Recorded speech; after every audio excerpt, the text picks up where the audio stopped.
No, absolutely not. All right, and then Jager coming out fastest steeple since 2018. Yeah. How's that feel?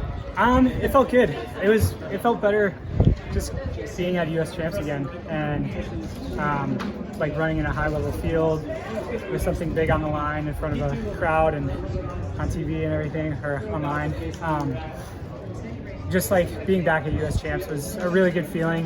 Just really happy and excited all weekend to just be back here and be healthy and have a consistent year of training under my belt and feel like I'm in a decent place coming in here instead of the last couple championship years kind of being at this point of the season and either already being injured or feeling like things were kind of hopeless already. So it's just fun to be back and feeling fit and competing at a high level again. Were you aware of how close you were to that standard? Yeah, that's why I sprinted the last 100 meters. Otherwise, I wouldn't have like kicked it in like that. I saw we were going to be, I think we were like 8:01, 8:02 with 200 to go, and I wanted to get through the water jump cleanly. Got through there, and I like checked the clock again. Around 100 meters, and I think I saw, like 8:18, and so I just tried to give it whatever I had. I guess it wasn't all out kicking, but I was just trying to kick to get under the time. And once I realized I wasn't going to get under, I was just like, whatever. So how did that feel overall, running that time and being that close to getting confidence for the? Oh yeah, yeah. There's a weird thing about this year. Like each race, I felt way fitter than what the results showed. Obviously, was not expecting 8:34 or whatever I opened up with, and then second Mont Sac race 8:27, and I just felt like it was a little cold and windy that day, and I was like, I just don't like running in the, I never really feel good running in the cold. And then obviously Portland was rainy and 60, and I knew I was way fitter than what the results showed at that race. Yeah, you looked a lot more comfortable tonight than you did at Portland track. I think part of like being at US Champs kind of gets me like in the zone a little bit more, but weather helped a ton. And both races, second Mont Sac and Portland, John Gay beat me by a few seconds, 3-4 seconds, whatever it was. And I could just tell by the way he was running, he's most likely in like 8:12, 8:15 shape. So I came away from Portland just feeling like I was probably in like 8:18 shape that day. Just obviously race was just awful weather and was not conducive to running that fast. And obviously running 8:23 championship style race. I definitely feel sub 8:20 shape, but Little breezy tonight. Did you feel that out there at all?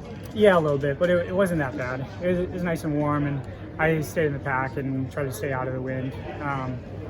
But it's probably it's definitely gonna take sub 8:20 fitness to make this team. There's so many guys that are right at 8:20 or under already this year, college kids, and the pros. So it's gonna be a dogfight out there, and I think that's kind of part of the reason why it was so physical. Even running 8:20 is there's probably 8 guys in the field today that could run 8:20 or faster in my heat, and everyone's competing for those top 3-4 spots. So yeah, it'll be interesting. I have to go back and think about things with Jerry, how we think the race is going to play out, how we want to tackle tactics and tackle the race. So it'll be fun. And on the world stage, there's already a lot of guys Running, sub 8:05, and obviously a few sub 8s out there as well. But how do you feel about that, being only a month away from the World Championships? I mean, my main focus is just making the team right now. I feel like I've gotten fitter every couple of weeks, and each race helps kind of jump start my fitness and remind me what the steeple actually feels like running again. So I'm not looking forward to World Champs yet. It's going to be really hard to make the team, and that's my main focus. Steeple, you're going to talk to Jerry about it. Is that basically like you're going to take the pace on if it goes slow because you're going to need that No. speed or not? I don't know. That'll be something we talk about. I won't. I know I won't take it right from the gun. I don't think even at my peak I really ever felt confident taking a U.S. champs right from the gun and leading everyone. It's really hard to do.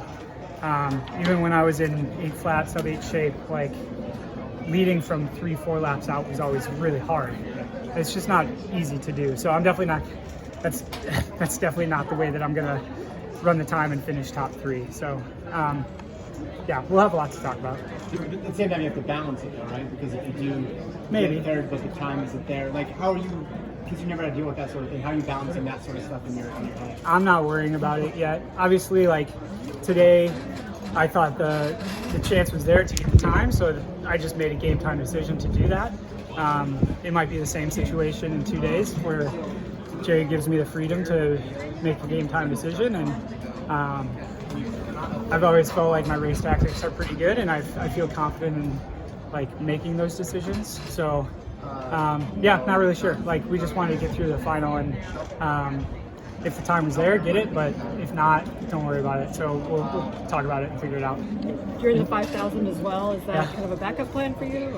Or? It's a little bit of a backup plan. It's also like it's there haven't been too many opportunities where I've been able to get the steeple out of the way and then go for the 5. We might look at it as like a good workout, fitness builder. We might look at it as just race it and see how well you can do. I don't know. We haven't really talked about it yet. It's mainly a backup plan, but like I don't know how I'm going to come off of 2 steeples in 2 days. So we'll see. Yeah. Congratulations and good luck in the final.